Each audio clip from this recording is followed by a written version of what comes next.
Ravi de vous retrouver sur Icône TV pour cette nouvelle randonnée informative. À l'initiative de l'Association des étudiants Peul du Sud Bénin, une journée de réflexion s'est tenue ce 12 avril à Cotonou autour du thème scolarisation, insertion professionnelle et inclusion sociale en milieu rural. Une rencontre enrichie par des échanges de haut niveau, la présence d'invités officiels et des panels de discussion pour encourager l'employabilité et la valorisation des valeurs Peul dans une société en mutation. Scolarisation, insertion professionnelle et inclusion sociale en milieu rural. C'est autour de ce thème que les étudiants Peul du Sud Bénin ont tenu ce 12 avril 2025 une journée de réflexion. Un cadre d'échange et d'engagement pour valoriser les valeurs de la communauté Peul, marquée par la présence de personnalités telles que le haut-commissaire à la sédentarisation du Bénin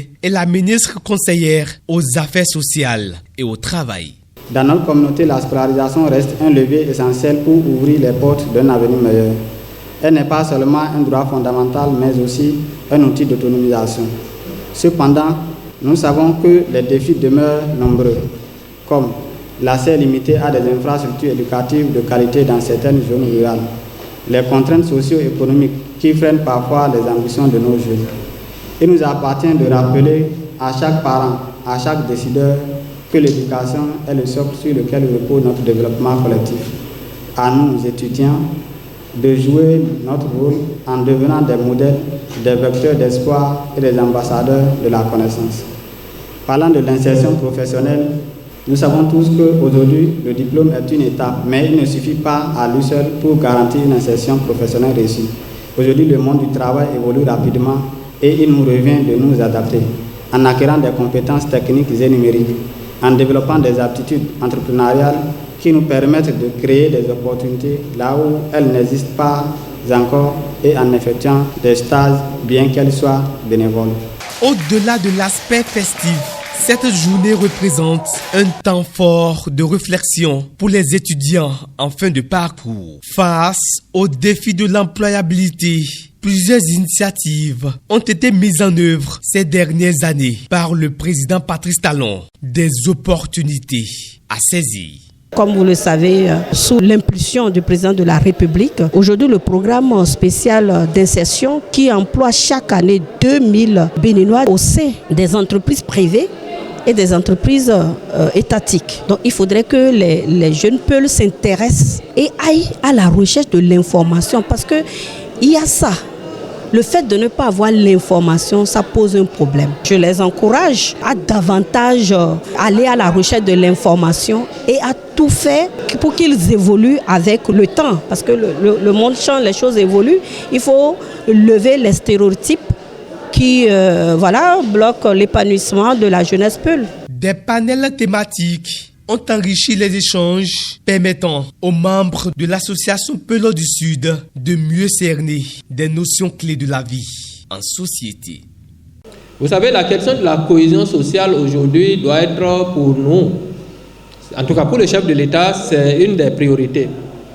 Et pour nous, en tant que membres de la communauté, ça doit être notre préoccupation partagée. Parce que quand vous voyez, dès qu'il y a une rupture de confiance, dès qu'il y a une rupture quelque part, tout ce que cela engendre, et pour des gens qui gèrent par exemple, ne serait-ce qu'un territoire donné, en termes de leadership, ils savent ce que c'est. Quand on a raté ce qui est fondement même en termes de collaboration entre communautés, ça engendre tellement de dégâts que le temps de se rattraper, le temps de réparer, on perd des vies, on perd du matériel, on perd son temps, on perd l'essentiel en fait. Donc c'est pour ça que la question de la cohésion sociale devait être au centre de toutes nos préoccupations. Comment faire en sorte que tout ce qu'il y a comme bien-être de tout un chacun soit au rendez-vous. Pour ses efforts et son engagement, le président des étudiants Peul du Sud Bénin a reçu une attestation de reconnaissance et de mérite. Parlons cette fois-ci de nous-mêmes. L'Union nationale des médias en ligne du Bénin a tenu le 12 avril 2025 à Cotonou sa deuxième assemblée générale ordinaire. Placée sous le signe de la structuration et de l'éthique, cette rencontre stratégique a été marquée par l'adoption d'un plan de travail annuel ambitieux, l'annonce d'un comité d'autorégulation et la définition de perspectives claires pour la professionnalisation du secteur. Notre Assemblée générale ordinaire de ce jour ne sera donc pas seulement un moment de bilan. Elle est aussi un espace de projection, d'organisation et de consolidation. C'est sur ces mots du président de l'Union nationale des médias en ligne du Bénin, UNAMEL Bénin, que les travaux de la deuxième assemblée générale ordinaire de l'association ont été officiellement lancés ce samedi 12 avril 2025 à l'Institut supérieur des métiers de l'audiovisuel de Cotonou. Barnabas Oroukouma, dans son discours, a dressé le bilan des avancées avant d'évoquer les défis et perspectives de l'Union. Il a également salué les efforts de la 7e mandature de la RAC, notamment la suspension des organes illégaux, le lancement d'un nouvel appel à candidature et surtout l'intégration officielle de la presse en ligne dans l'architecture médiatique nationale. Aujourd'hui, l'UNAMEL Bénin regroupe une trentaine de médias membres sur la cinquantaine de médias en ligne actuellement autorisés par la RAC. C'est un signe fort de confiance, de cohésion et de mobilisation autour de notre vision commune que nous portons fièrement depuis le 9 mars 2024. À ce titre, je tiens à remercier très sincèrement les honorables conseillers de la 7e mandature de la Haute Autorité de l'audiovisuel et de la communication pour les réformes courageuses engagées. Parmi celles-ci, je voudrais bien souligner la suspension des organes de presse en ligne illégaux, l'appel à candidature en cours pour permettre à de nouveaux médias d'intégrer le paysage légal et bien entendu la reconnaissance officielle des médias en ligne comme composante à part entière du système médiatique béninois. Placé sous le thème « Nouveau code de déontologie et d'éthique, quelle application pour les médias en ligne ?» la deuxième assemblée générale ordinaire de l'UNAMEL Bénin a connu la participation du représentant de la RAC, du ministère du numérique et de la digitalisation, du président de l'ODEM ainsi que d'autres partenaires. Je voudrais particulièrement remercier l'UNAMEL pour cette activité qui est d'une importance capitale. Vous faites un parcours d'une année. Il est toujours intéressant de se rasseoir et de voir dans quelle direction on peut foncer vu tout ce qu'on a eu à vivre ensemble. Ensemble, faisons surtout à ce que les médias en ligne ne soient pas que des vecteurs d'information rapide, mais aussi des acteurs de confiance soucieux du bien commun et de la sauvegarde de la démocratie. Cette deuxième assemblée générale ordinaire de l'UNAMEL Bénin s'est ouverte par une communication sur le nouveau code de déontologie et d'éthique dans les médias. À cette occasion, les promoteurs de médias membres de l'association ont été entretenus sur le contenu de ce document qui comporte désormais 33 articles répartis entre 25 devoirs, 8 droits et 12 directives. L'Observatoire ne marchandera jamais son soutien et sa disponibilité à toutes les initiatives capables donc de révéler une presse de qualité au Bénin, capable de structurer nos productions médiatiques et surtout une presse contributrice en qualité au développement donc, de notre pays. Après ces échanges avec le président de l'ODEM, l'Assemblée s'est ensuite poursuivie avec l'étude des différents points inscrits à l'ordre du jour. Rapport d'activité 2024, compte financier et adoption du plan de travail annuel 2025. Ce dernier, assorti d'un budget de 105 millions de francs CFA, a été validé à l'unanimité par les participants. Il faut noter qu'il est prévu également au cours de cette assise la création d'un comité d'autorégulation qui aura pour mission de veiller au respect du code de déontologie au sein de l'Union. Ce comité pourra interpeller ou recadrer tout journaliste membre d'un média de l'UNAMEL en cas de manquement.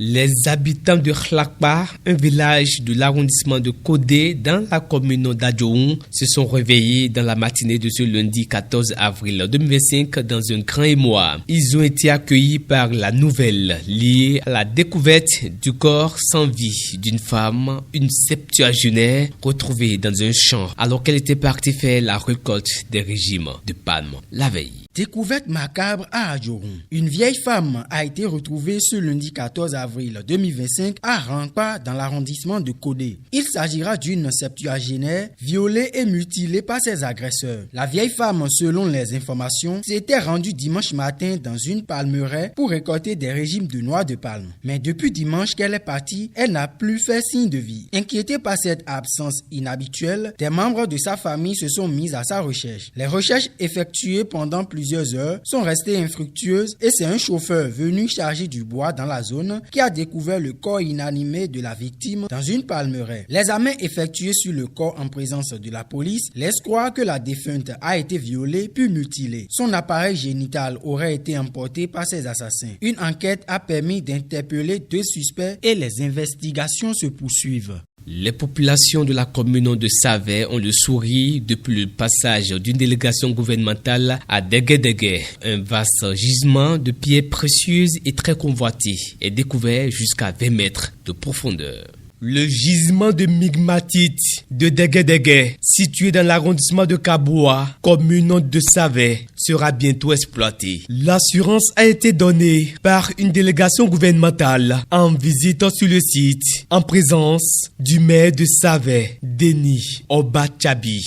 Forêt sur plus de 20 mètres de profondeur, le gisement présente une épaisseur minimale de 20 mètres, ce qui confirme son potentiel important pour la commune. Selon les médias, cette pierre ornementale, très prisée sur les marchés internationaux, suscite déjà un vif intérêt de la part des investisseurs, tant nationaux qu'étrangers. Le ministre de l'Énergie, de l'Eau et des Mines, Paulin Akuna, le préfet et le maire ont unanimement réaffirmé leur engagement à accélérer les procédures pour une exploitation responsable au bénéfice des populations locales et du développement national.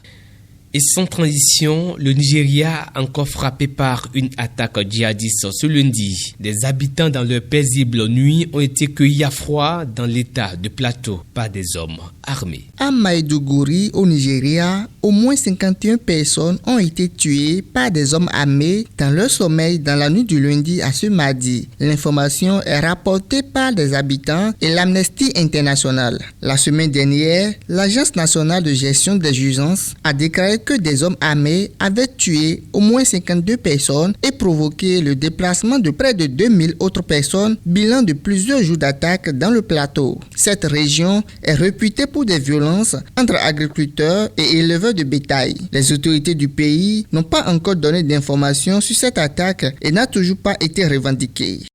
Les dates du championnat d'Afrique des clubs de volleyball masculin 2025 sont dévoilées par la Confédération africaine de volleyball. Une trentaine de clubs sont inscrits pour participer à cette compétition. Le championnat d'Afrique des clubs de volleyball masculin 2025 se tiendra à Misurata en Libye du 17 au 30 avril 2025. La Confédération africaine de volleyball a reçu une trentaine d'inscriptions. Les clubs issus des divers pays africains reconnus pour leur excellence et leur compétitivité représentent un large éventail de nations, illustrant ainsi la diversité et la richesse du football africain. La ville de Misurata se prépare activement à accueillir cette prestigieuse compétition. Les organisateurs s'engagent à fournir les meilleures infrastructures et conditions aux équipes participantes afin d'assurer le bon déroulement du championnat. La compétition promet des rencontres palpitantes, un niveau de jeu relevé et intense entre les meilleures équipes du continent. C'est la fin de ce rendez-vous d'information. Merci à tous ceux qui nous ont suivis d'un peu partout dans le monde.